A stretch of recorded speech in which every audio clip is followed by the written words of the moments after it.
북한이 올해 들어 전례 없이 높은 빈도로 탄도미사일을 쏘고 있다. 게다가 동서해상 해상 완충구역을 향한 포탄 사격, 대규모 공중 무력 시위 등으로 도발 양태를 다양화하고 있는 상황이다. 이를 두고 일각에선 힘에 의한 평화 핵사용 시 김정은 정권 종말 등을 얘기하며 대북 압박을 강화해온 한미에 북한이 나름 절박감을 표출하고 있는 게 아니냐는 관측도 제기된다. 우리 군합동 참모본부에 따르면 북한은 5일 오전 11시 32에서 59분 평안북도 독림 일대에서 서해상으로 단거리 탄도미사일 4발을 발사했다. 북한이 쏜 SRBM의 비행거리는 약 130km, 정점 고도는 20여 km, 최고 속도는 마하 5 수준으로 탐지됐다.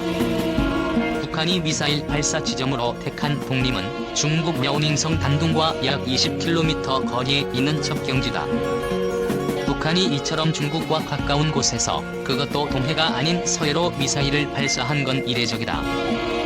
북한은 지난 4일엔 오전 11시, 오후 3시 무렵 우리 군이 설정한 전술조치선 이북 내륙과 동서해 상공 등 다수 지역에서 전투기, 폭격기 등을 동원한 공중훈련을 벌이기도 했다. 우리 군은 4시간 동안 북한 군용기 비행 항적 180여 개를 식별했다. 우리 군은 북한 전투기, 폭격기가 각각 사격, 폭격 등 공대지 활동도 수행한 것으로 보고 있다. 북한의 최근 도발, 특히 공중훈련은 한미 공군이 지난달 31일부터 이달 5일까지 진행한 대규모 공중훈련 비질런트 스톰에 대한 맞대응으로 볼 수 있다. 이번 비질런트 스톰엔 우리 공군 F-15K, F-35E, KF-16 등 140여 대와 미군 F-35B, EA-18 등 100여 대를 합쳐 240여 대가 참여했다. 특히 이번 훈련은 당초 이달 4일까지 실시될 예정이었으나 훈련 개시 이후 북한의 대륙간 탄도미사일 발사 등 무력 도발이 계속되면서 하루 더 연장됐다. 우리 측 요청에 따른 것이다. 특히 훈련 마지막 날인 5일엔 태평양 밤에 배치돼 있는 미공군 전략 폭격기 B-1B 랜서까지 합류하면서 북한에 대한 경고 수위도 한층 더 높아졌다. 이런 가운데 군 안팎에선 북한이 이번 비질런트 스톰에 대항하기 위한 무력 시위를 벌이면서 상당한 규모의 군사력을 소모했을 것이란 분석도 나온다.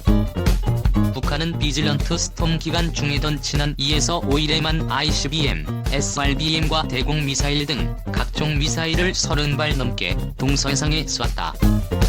해상 완충구역에 퍼부른 포탄도 최소 100여 발에 이른다. 또 다수의 공중 전력을 띄워 훈련을 하려면 그만큼 연료도 많이 소모해야 한다. 외교통일위원회 여당 간사인 태영호 의원은 북한이 비질런트 스톰 기간 동안 하루 1000억 원가량의 미사일을 쏜 셈이라고 지적했다. 올 상반기까지만 해도 북한은 주요 무기체계의 연구, 개발 과정에서 미사일 등을 쏘고 그 성과를 과시하는 경우가 많았으나 최근엔 도발 그 자체를 노린 것으로 보이는 사례가 늘고 있다. 이례로 북한이 이달 2일 강원도 원산 일대에서 동해상으로 쏜 SRBM 3발 가운데 한 발은 동해 북방 한계선 이남 수역에 떨어지기도 했다. 강원도 속초로부터 동쪽으로 57km, 울릉도로부터 서북쪽으로 167km 거리 해상이다. 당시 우리 군은 분단 이후 처음으로 NLL 이남 우리 영해에 근접해 북한 미사일이 떨어졌다며 결코 용납할 수 없다는 입장을 밝혔다. 뿐만 아니라 북한은 10월 중순부턴 동서해 완충구역을 향한 포격 등 2018년 9.19 군사합의 위반 행위를 10번 넘게 저질렀다. 해상 완충구역은 남북한이 우발적 충돌을 막기 위해 동서해 접경지 수역 일대에서 설정한 것으로서 이곳에서 군사훈련을 하거나 중화기 사격을 하는 등의 행위는 모두 9.19 합의 위반이다. 이를 두고 일각에선 북한이 우리 군에도 9.19 합의 위반을 유도하고 있다는 관측이 제기됐다. 반면 핵능력을 제외하곤 우리 군에 비해 군사적 역량이 떨어지는 북한이 보여주기식 도발에 집중하고 있다는 평가도 있다. 지난달 8일 실시한 북한군의 대규모 항공공격 종합훈련이 대표적이다. 당시 북한은 전투기 등 군용기 150여 대가 훈련에 참가했다고 밝혔다. 북한 측 주장대로라면 현재 가용 가능한 군용기 대부분을 훈련에 동원했다는 얘기가 된다.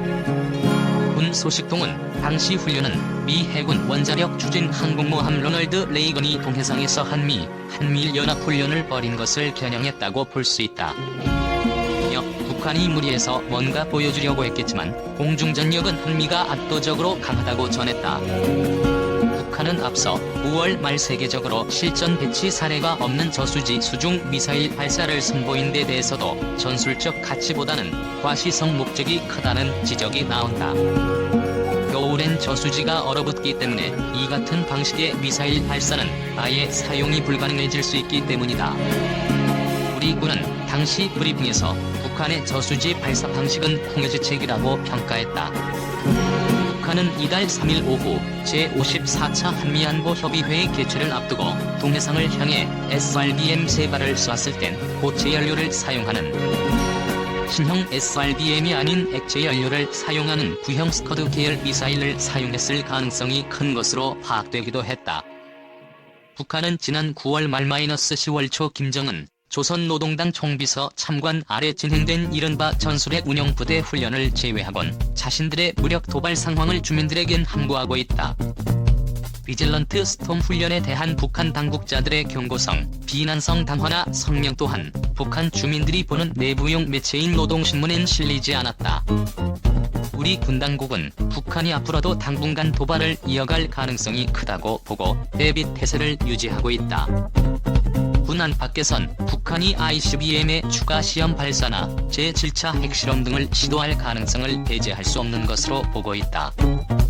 류성엽 21세기 군사연구소 전문연구위원도 북한군이 최근 다양한 병종에서 다양한 형태의 군사 활동을 보여왔다. 이를 어떻게 전환할 것인가를 지켜보며 향후 전략적 도발과 전술적 도발 수위 변화에 합리적으로 대응할 필요가 있다고 말했다. 다만 그는 단호한 대응은 필요하지만 동시에 대외 메시지에 대한 관리가 필요한 시기다. 북한에게도 때로는 열어줘야 할 시기로 판단된다며 우리 군이 한반도 긴장 수위를 과도하게 높이진 않아야 한다고 조언했다.